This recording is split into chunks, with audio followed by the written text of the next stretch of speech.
చివరి త్రైమాసికంలో 30,000 కోట్ల అప్పు.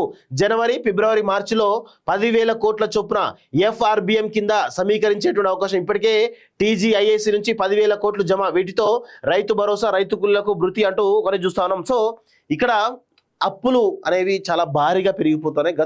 అంటే ప్రతి నెల కూడా కొన్ని వేల కోట్ల 6,000 కోట్ల రూపాయల అప్పులను మనం కడతాను. 2014 ముందు ఈరోజు 2014 అంటే కేసీఆర్ ఎప్పుడైతే అధికారంలోకి వచ్చాడో ఫస్ట్ 1 ఇయర్ వరకు కూడా ఈ తెలంగాణ రాష్ట్ర ప్రభుత్వం సంవత్సరానికి 6,000 కోట్ల రూపాయల అప్పు కడితే, ఇప్పుడు కేసీఆర్ 10 ఏళ్ల దిక్కుమాలినటువంటి ఈ పాలన తర్వాత నెలకు 6,000 కోట్ల రూపాయల వడ్డీ కడతా ఉన్నాం.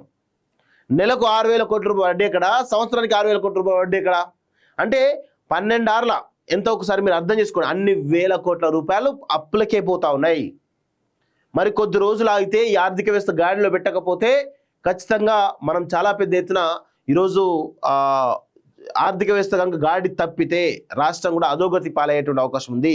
సో అప్పులు ఇబ్బడిగా చేయడం ద్వారా రాష్ట్ర ఆర్థిక పరిస్థితి దీనావస్థలో ఉండడం, ఇదంతా కూడా కేసీఆర్ అనాలోచితమైనటువంటి నిర్ణయాలు కావచ్చు, దిక్కుమాలినటువంటి పాలన కావచ్చు. ఒక అజ్ఞాని నాయకుడైతే, ఒక అజ్ఞాని సీఎం అయితే ఏ విధంగా ఉంటుందో రాష్ట్ర పరిస్థితి ఆ విధంగా ఉంటుంది అనేది చాలా స్పష్టంగా కేసీఆర్ పాలన చూస్తే అర్థమవుతుంది. క్రమశిక్షణ లేని ఆర్థిక విధానాలు ఎప్పుడైతే ఆ నాయకుడు అవలంబిస్తాడో దానివల్ల ఈ పరిణామాలన్నీ కూడా వస్తూ ఉన్నాయి. భవిష్యత్ తెలంగాణ సమాజం ఈరోజు కేసీఆర్ తీసుకున్న నిర్ణయాల వల్ల భవిష్యత్ తెలంగాణ సమాజం అంతా కూడా ప్రమాదంలో పడింది అనేది నేను స్పష్టంగా చెప్పగలను. సో దాని తర్వాత చూస్తాను, ఇప్పుడు అప్పులతో నడిచే పరిస్థితి కనబడుతుంది. ఏ స్కీమ్ అమలు చేయాలన్నా కానీ అప్పులే కనబడతా ఉంది తప్ప వేరే కనబడతలేదు.